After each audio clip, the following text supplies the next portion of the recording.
Саламатсыздар, құрметті қыздар, ханымдар. Сіздермен бірге мен Ақмарал. Бүгін осындай әдемі көйлек тігетін боламыз. Менімен бірге соңына дейін болыңыздар. Бұл көйлекке бізге сатин матасы, ХБ сатин матасы керек. Мынау алдыңғы бөлік. Уже бұны жинап примерка жасадық. Үлгермедім түсіріп. Мынау артқы бөлік. Алдында осындай выточки бар. Және мынаны алдыңғы көйлек түсірген видеодағыдай дәл осылай тігіп алдым. 4 строчка. Бірінші 4 бұрышты матаны қырқып алып осылай тігіп аламыз да үтіктейміз. Одан кейін алдыңғы бөлік және артқы бөлік етіп пішіп аламыз. Мынау жеңі үстіңгі бөлік, мынау астыңғы бөлік және мынау юбкасы. Юбканы трапеция етіп піштім. И мына жерінде складкалар болады алдында және артында. Енді осыларды қосатын боламыз. Қазір мына жерге желбезек тігетін боламыз. Сол желбезек 5 см ширина етіп ұзын полоска қырқып аламын да шетін московский шовпен тігем. Одан кейін мына жерге желбезек түсіреміз. Үстіңгі бөліктің ұзындығы 47-48 белге дейін. Юбканың ұзындығы 1 метр. Жеңіміз біздің 60 см. Үстіңгі бөлік пен астыңғы бөлікті қосқанда 60. Әркім өз қалау бойынша мынау жеңін 3/4 қысқа қылсаңыз да, юбкаңыздың ұзындығын қысқа қылсаңыз да өз еркіңіз. Мынау желбезекке ені 5 см, ұзындығы 1 метр етіп алдым. Екеу. Қазір мынау бір шетін московский шовпен тігем. Московский шов дегеніміз ол бір рет қайтарып тігіп шығамыз 0,5. Оны тағы да бір рет қайтарып шығамыз. Міне московский шов деген осылай бір рет қайырып тігеміз.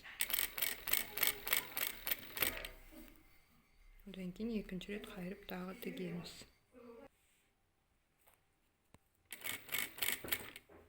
Екінші қайтарып осылай тігеміз. Жеңін осылай бірінші московский шовпен тігіп алдым. 2,5 см түсіріп шов жасадым. Енді сборкаға жинадым. Міне жеңнің үсті, астыңғы бөлігі. Енді үстінен строчка тігіп шығам.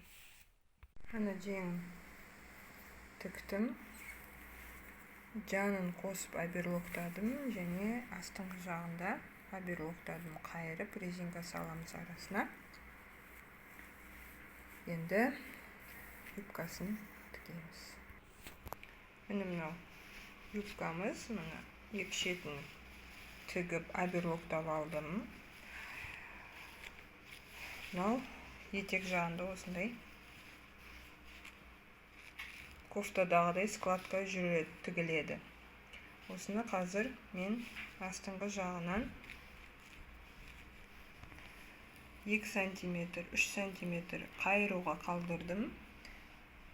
Қайырудан кейін мынау екі ара 15 см.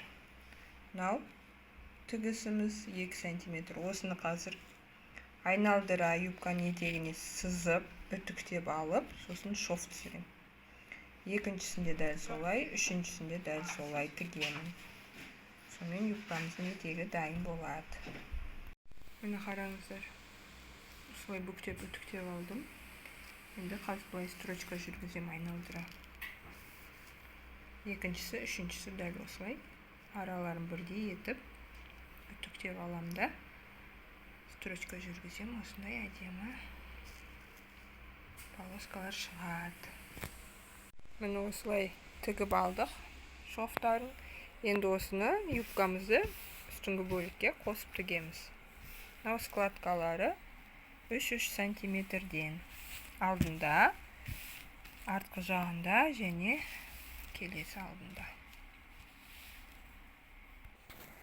Міне үстіңгі бөлікті астыңғы бөлікке қосып тігеміз. Жанындағы тігістері жанына сәйкес болу керек. Солай тігіп, оберлоктап шығамыз. Міне үсті мен астын қостық, кофтасы мен юбкасын осындай болды. Енді алдына желбезегін тігу керек. Міне осылай желбезек дайындап аламыз. 5 сантиметр қырықтым. Жалпақтығы ұзындығы ұзын болу керек, 2 метрдей болу керек. Себебі желбезекке жинағанда етегіне шейін ол көп кет қалады. Сол үшін 2 метр, 2,5 метрден екеу осындай желбезек қырқап тігіп аламыз. Алдына желбезекпен мына жерге планка тігудің алдында, мынау астына біз етегіне ригелин тігу керекпіз. Міне 5 сантиметрлік ригелин. Бірінші оберлоктадым. Енді осыны бұлай қойып, үстіп қоямда, жерінен шов жүргізем. Одан кейін оны бұлай аударып болған соң, мына жағына үст жағынан шов жүргізем. Сонда етегі әдемі болып, қатайып тұрады. Алдымен осыны тігіп аламыз.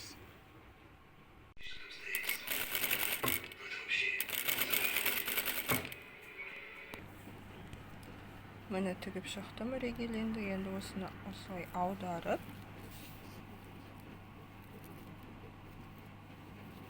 мына жері тақалғанша аударамыз да, мына жерінен 0,1 строчка жүргізіп шығамыз. Сөйтіп аударған кезде әдемі болып қақайып тұрады етегіміз. Міне ригеленін тіктік, осылай үтіктеп, осындай әдемі болып шығады.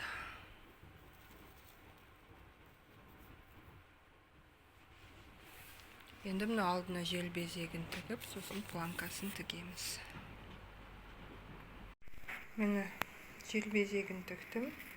Енді мынау дублерин деп 6 сантиметр жалпақтығы, ұзындығы, көйлектің ұзындығымен бірдей болу керек. Осыны алып, дублерин деп 2 бүктеп үтіктеп алдым. Енді мынаны қазір мынаған бірінші бір жағын тігем. Одан кейін аударып, манжетті тіккендей осылай тігеміз. Сонда мынандай болады. Міне мына жағынан бүйтіп тіктім. Енді бұлай аударып,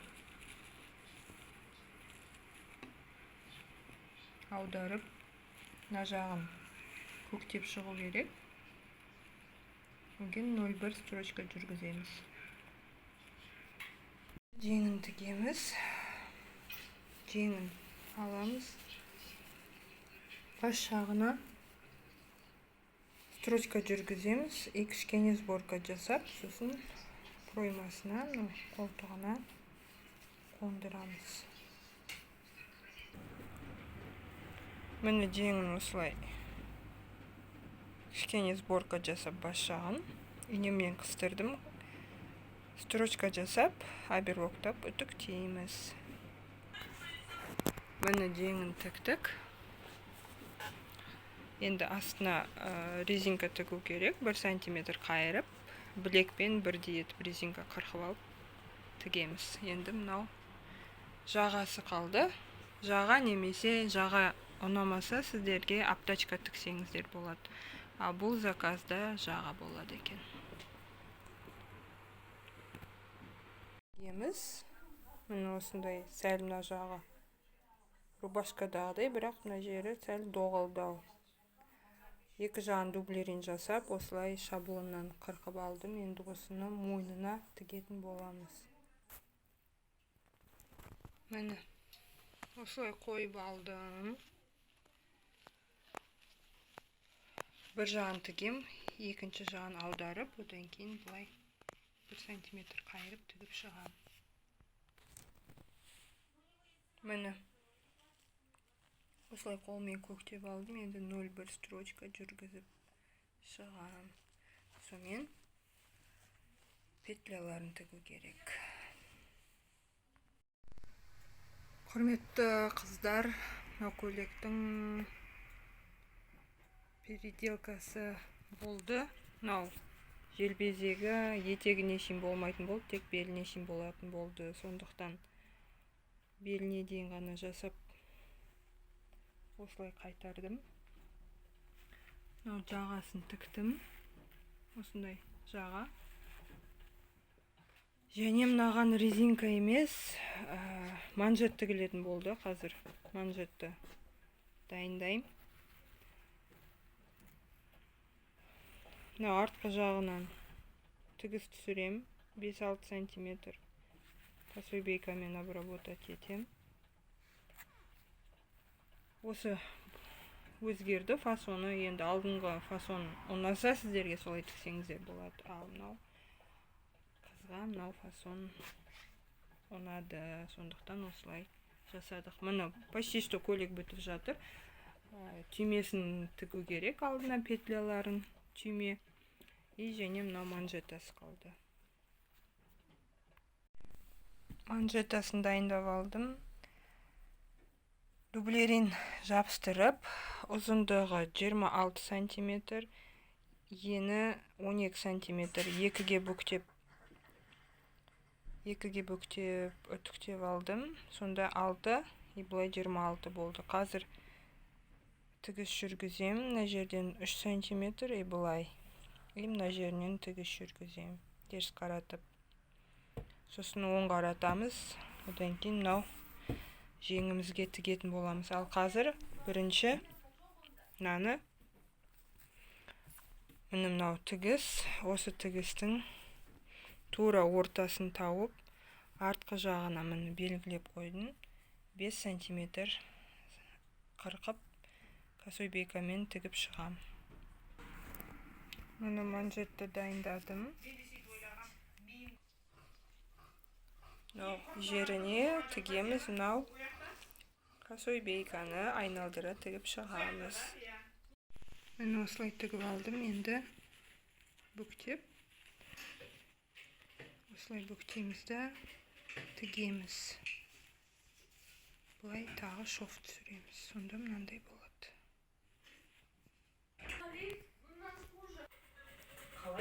Осылай болады. Строчка жүргізіп, сборка жасап, сосын манжетін тігеміз. Мені сборка жасадым, енді мынаны қыстырып алдым, ене айналдыра тігіп шығам. Осылай тігіп шығамыз. Дайын болды манжет. Енді түйме тігу керек. Мені дайын болды, түймесін тіксек, сонымен дайын болады. Манжетасы, етегі.